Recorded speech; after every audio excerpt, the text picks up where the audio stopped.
Mohon maaf Bu, boleh saya nanya, Ibu kalau pagi perang enggak sama anak? Mohon maaf nih yang ibu-ibu ya, kalau pagi perang enggak sama anak? Perang itu sehari atau berhari-hari? Bertahun-tahun, ya kan? Ayo sekolah, jangan malus, perang. Dan anak jawabnya teriak atau enggak teriak? Teriak. Jadi yang teriak-teriakan ibu sama bapak jadi penon, berarti yang waras. Mohon maaf ya, saya mau belajar dari Ustadz Yusuf Mansur. Bukan Ustadz Yusuf Mansurnya, ibunya almarhumah, ibunya Ustadz Yusuf Mansur. Ustadz Yusuf Mansur itu pernah ngaku sama saya di Kebumen waktu dakwah bareng, ngaku, Habib saya bisa jadi Yusuf Mansur itu karena ibu saya. Gimana? Saya dimandikan ibu saya sampai kelas 1 SMP. Ngeri atau enggak ngeri itu? Ngeri, tapi ceritanya didengar dulu. Saya kelas 1 SD umur 3 tahun, Bib. Kelas 2 SD umur 4 tahun, kelas 3 umur 5 tahun, kelas 4 umur 6 tahun. Waktu saya kelas 4 umur 6 tahun, ibu saya panggil, kamu ikut ujian anak kelas 6. Besoknya saya ikut ujian anak kelas 6 lulus. Jadi saya masuk kelas 1 SMP umur 7 tahun. Jadi saya dimandikan ibu saya itu berakhir umur 7 tahun. Normal kan? Nah, saya heran kok bisa nih loncat-loncat. Habib jangan heran, sekolahnya punya ayah saya sendiri. Jadi bisa loncat-loncat, boleh KKN. Makanya kita buat sekolah, nanti anak kita langsung kelas 1 loncat kelas 6, cakep gitu. Hadirin yang dimuliakan Allah Ta'ala, Ustadz Yusuf Mansur bilang, ibu saya kalau mandikan saya, Bib, ini bagus, perlu dicontoh setiap orang tua. Gandeng tangan saya, buka kancing, baca sholawat, Allahumma sholli ala sayyidina Muhammad, Allahumma sholli ala Muhammad, sallallahu ala Muhammad. Ambil air, nyiram badan saya, baca sholawat, Allahumma sholli ala sayyidina Muhammad, Allahumma sholli ala sayyidina Muhammad. Nganduin baca sholawat, nyisirin baca sholawat, selesai semua itu, ibu saya angkat tangan, ya Allah, jadikan anakku ini wali seperti leluhurnya. Keren gak? Kalau ibu-ibu, anak malas, kamu emang keset, pegel ibu, capek, tahu enggak ibu capek ngurus kau, betul Bu? Loh, itu ngaku kan? Boleh saya nanya Bu, itu anaknya siapa? Anaknya Sen? Kalau anak tetangga, nggak gitu kan? Lucunya anak siapa? Ayo mandi sayang, anak tetangga nginep di rumah kita, ayo mandi sayang, ayo mandi. Lucunya anak tetangga dilucu-lucukan, anak sendiri dimalas-malaskan. Ini ibu normal atau sakit jiwa? Afwan, mohon maaf, ini normal atau sakit jiwa? Saya mau nanya, itu anak siapa Bu? Anak Sen? Yang hamil siapa? Bapaknya atau ibunya? Dulu waktu hamil ibu pernah maki-maki, dasar anak malas, pernah begitu? Sekarang saya mau nanya, waktu hamil anak nendang-nendang enggak di perut nih? Keras enggak tendangannya? Kalau anak enggak nendang, ibu bingung atau enggak bingung? Kalau ditendang seneng atau enggak seneng? Ibu katakan, nendang lucunya, betul kan? Begitu lahir pasti dia akan lebih pinter nendang. Kenapa semakin pinter nendang justru dimarahin? Aneh.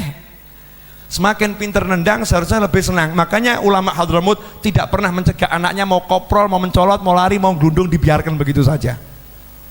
Habib Abdullah bin Alul Haddad, kalau kita baca dalam kitab Tathbitul Fuad, ada bapak yang gandeng anaknya ke majelis, taruh di depan, di majelis, di depan, anak-anak masih anak, taruh di majelis depan, anak diem gitu, dipanggil bapaknya, kenapa kamu bawa anakmu ke sini?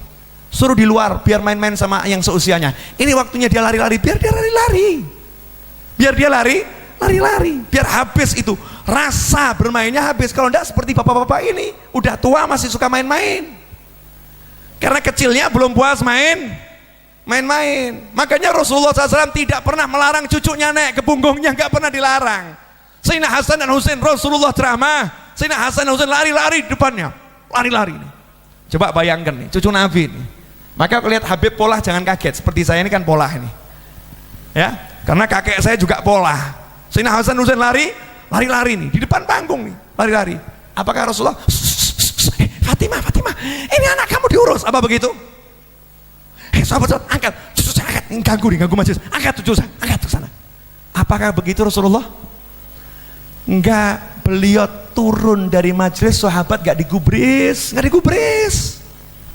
Turun dari majelis, dipeluk itu Hasan dan Husain, diciumi. Bahkan doa, ya Allah cintailah orang yang mencintai keduanya. Terus naik ke mimbar, ceramah lagi, selesai, cucunya puas. Kan lari-lari sebetulnya kan cari perhatian kakeknya.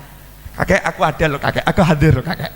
Ya kek, aku tolong disapa loh kek gimana kek, ayo kek. Bahasanya anak-anak begitu. Masa anak kecil, kakek gimana kabarnya? Kakek hari ini gimana? Kurs dolar berapa? Kan aneh. Anak kecil bahasanya lari.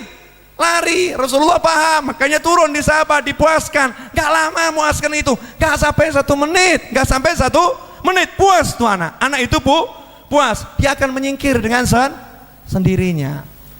Sujud. Selesai sholat ditanya sama sahabat, ya Rasulullah, tadi sholat terjadi sesuatu. Engkau gak apa-apa ya Rasulullah? Khawatir Rasulullah kena apa-apa gitu kan?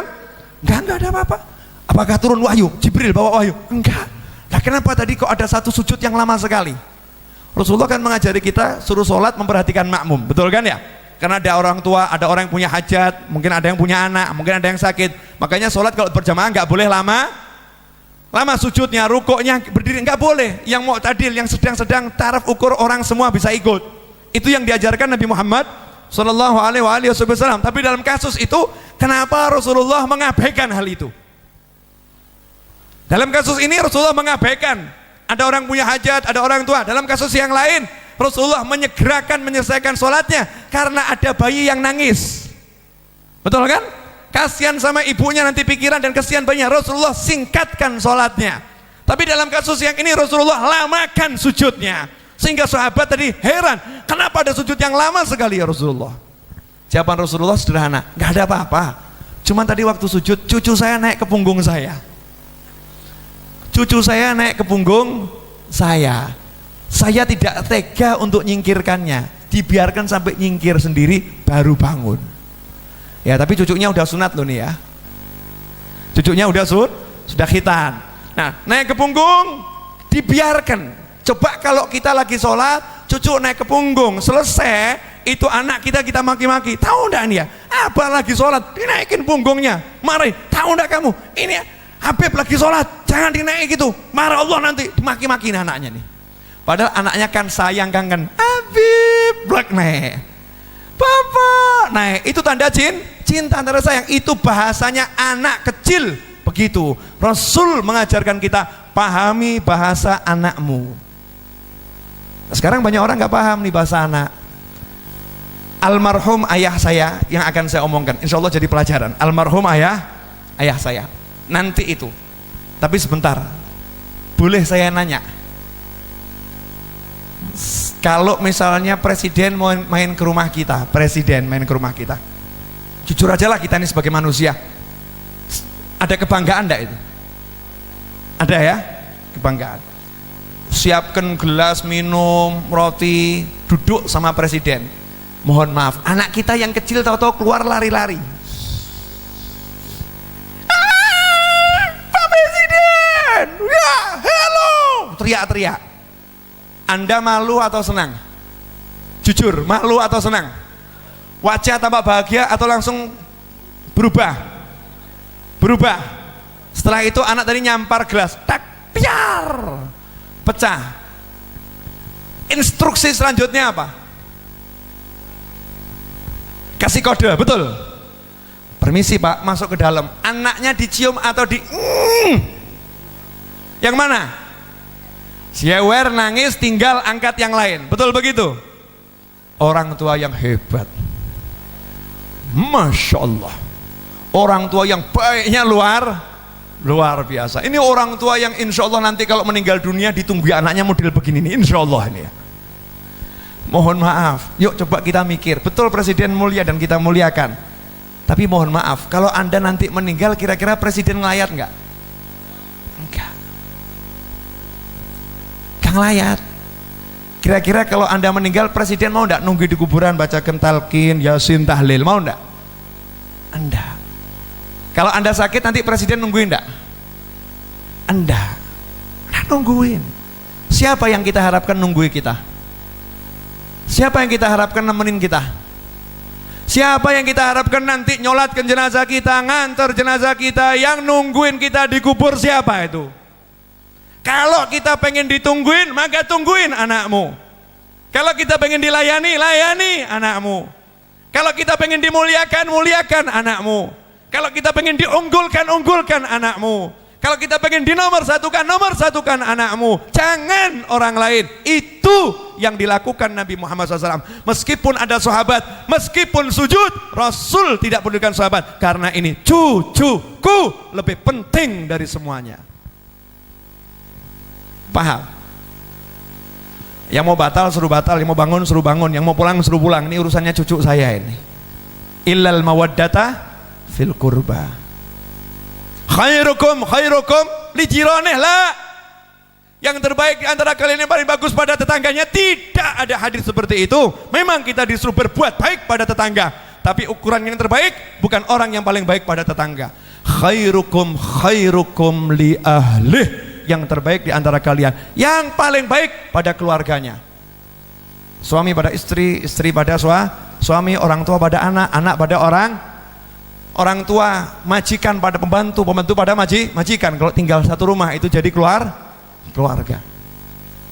Rasulullah begitu cucunya, bahkan lari-lari di tengah jalan. Ini riwayat yang sahih.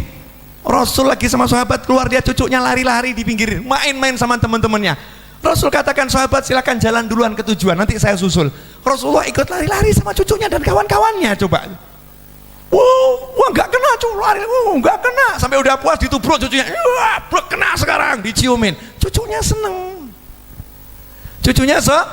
senang, membangun cinta dari kecil tuh sama keluarga tuh, dibangun betul. Sekarang ndak, anak ngeroti, jangan ngeroti, ada tamunya Abah. Kalau dulu kan ndak, anak keluar digendong, didudukkan, ini anak saya, dia loh, doakan dia, Subhaladi ini anak aku, doakan ini anak perempuan saya, tolong doakan, ini memang polanya Masya Allah ini disebutkan, ini polanya Masya Allah ini, kayak mamahnya kelihatannya, padahal kayak abahnya gitu kan, tinggal dicela nih, jadi bahan guruan, justru bahan guruan, dimuliakan itu anak, sehingga anak itu tumbuh dengan perasaan, oh orang tua saya mencintai saya, orang tua saya nggak musuhin saya, orang tua saya seneng berdua dengan saya. Lah ini anak bisanya ngejak main, orang tuanya nggak mau diajak main, marah. Kenapa? Orang tuanya lagi ngobrol sama teman arisannya, anaknya muncul. Lebih penting teman arisannya daripada anaknya. Betul. Bapak Ibu sekalian, sehebat apapun sahabat Anda yang berjuang bersama Anda tiap hari, tidak akan menemani Anda seperti anak Anda. Gak ada.